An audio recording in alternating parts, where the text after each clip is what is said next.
Ouais, breaking news, mes chers amis, nouvelle fraîche.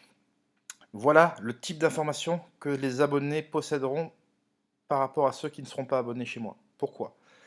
Eh bien, il y a le festival de York actuellement, et il y a un pari qui est vraiment plus qu'alléchant. Alors, je suis allé le chercher dans le Racing Post. C'est le 204 An Outlaw's Grace. Alors, je vais vous lire l'article de l'éditorialiste irlandais qui s'appelle, donc je vous le montre, hein, David Jennings, donc qui fait, voilà, qui intervient pour le Racing Post, c'est un Irlandais qui travaille pour le Racing Post, voilà. Et alors il parle de toutes les courses, de la Réunion, etc. Quel est le meilleur pari du jour? Regardez bien. Le Un Outlaw's Grace que je viens de vous montrer, qui est à la cote de 4,50 € chez les books, il y a 20 partants dans cette course, hein, n'est pas non seulement le meilleur pari du jour, c'est le meilleur pari de tout le festival. Voilà. Bien qu'il soit proposé à la cote de 4 contre 1, machin, il dit que c'est le meilleur rapport qu'il n'ait jamais vu. Et là, il parle d'une autre course bon, que vous ne connaissez pas. Pareil, il y avait un coup à faire, le cheval avait gagné, il s'appelle Tesco. Et il dit que c'est encore plus sûr que ce fameux Tesco qui avait gagné, etc. Il dit que c'est de la folie à l'état pur. Alors, il explique ses arguments. En gros, il était dans les Vintage Tech à Goodwood, donc je vous montre la course. Enfin, je vous montre. Bon, je ne vais pas vous montrer la course. J'aurais pu vous montrer la course, mais je le ferai pour mes abonnés. Lorsque j'ai une information comme ça, j'irai chercher après la vidéo, je vous montrerai. Ça, vous trouverez nulle part ailleurs. Donc, dans les Vintage Tech, vous voyez.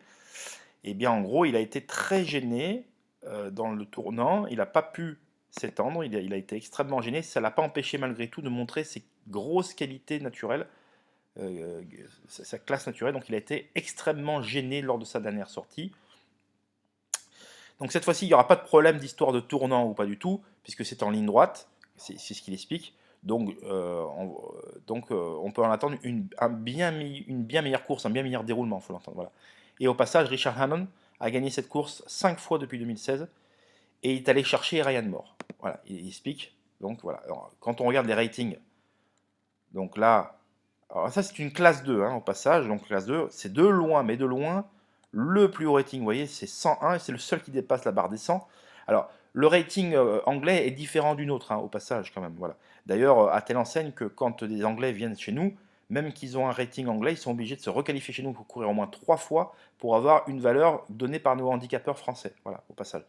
Donc, vous ne pouvez pas venir directement en Angleterre, en France, avec la valeur anglaise. Voilà, il faut que les handicapeurs jugent les chevaux britanniques chez nous, et ils estiment qu'il faut au moins 3 courses chez nous pour leur donner une valeur française. Voilà, voilà comment ça se passe. Alors, hier, je vous disais un contre-exemple, tout ce qui est trop beau n'existe réellement pas, mais là, le truc, c'est que c'est une course à conditions, c'est complètement différent. Déjà, c'est en Angleterre. Déjà, d'une part, il y a quand même 19 partants, voilà, donc c'est un peu normal voilà, qu'il n'y ait pas un truc à 2 balles ou machin. Il y a quand même des chevaux réguliers. Arizona Plays qui est quand même très joué chez les books également, ce qui est logique d'ailleurs. Mais ce cheval-là, en fait, Richard Lannon connaît une très grosse réussite dans cette course-là. Il est allé chercher Ryan Moore, il était extrêmement malchanceux la dernière fois dans le premier tournant. Là, il n'y aura pas de premier tournant. Voilà. Alors, c'est un cheval qui est venu courir à Chantilly au passage, hein. Il a pris le Robert Papin, très honorable quatrième, battu par Arabi, etc. Quatrième tout près, hein. Il y avait 7 contre 1 ce jour-là. Euh, Battu par Celandine qui depuis a très bien couru à Goodwood. Enfin, je veux dire, là, c'est pas un groupe 3, c'est pas un groupe 2, c'est pas une listette, c'est une classe 2. Alors, une classe 2, voilà. Mais ce que je veux dire, c'est que s'il sort des 3 premiers, ce cheval-là, ça n'a plus rien y comprendre. Maintenant, il faut rester prudent, c'est des 2 ans, 19 partants. Voilà, mais c'est pour vous dire le type d'information.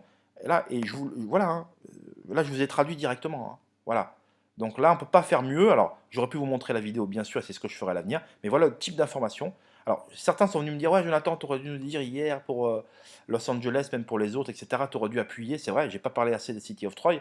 Parce que voilà, je n'ai pas envie qu'on me colle l'étiquette de quelqu'un qui parle qu'à l'international, bien que ce soit les meilleures courses anglaises pour moi, la vérité, elle est là-bas. Elle est pas, il y a les États-Unis aussi, c'est des très belles courses. Il y a Dubaï, il y a bien évidemment. Alors moi, mon rêve, c'est Hong Kong. Hong Kong, pour moi, c'est le nec plus ultra. Enfin, ça, c'est personnel. Il y a des belles courses ailleurs, même en Australie, il y a de très belles courses. Mais ce que je veux dire, c'est que voilà. Là, vu que c'est pas passé dans l'oreille d'un sourd, je vous en parle. Vous en faites ce que vous voulez. Vous pouvez jouer sur The Turf. Vous voyez, pour l'instant, la cote est à 13 contre 1, mais c'est complètement insignifiant. D'ailleurs, quand on regarde les rapports à la place, vous voyez que ce casque, étrangement, vous voyez, enfin étrangement, il est proposé à 1,10 €, 1,10 €. Mais ça va remonter, hein, je vous rassure. N'ayez crainte, parce qu'il n'y a aucun enjeu. Il n'y a déjà pas d'enjeu dans les autres courses françaises. C'est pas pour avoir des enjeux à York. Enfin voilà. voyez, ça n'est que ni tête. Il vous propose 3,80 pour le cheval gagnant là, et la place payée entre 7 et 33 si vous jouez maintenant. Voilà. Bah, enfin, si, pas, si vous jouez maintenant, c'est le rapport proposé maintenant, mais le rapport va changer. C'est du mutuel. Je rappelle que chez The Turf, c'est pas un bookmaker, c'est du mutuel. Donc tous les enjeux, jusqu'à la dernière minute comptent, et c'est en fonction des enjeux qu'on vous paye tel ou tel rapport. Donc c'est complètement insignifiant au moment où on se parle. Ça serait les codes bookmaker, ce seraient des codes fixes. Bah, ça serait très marrant de jouer à 13 contre 1 gagnant, bien évidemment.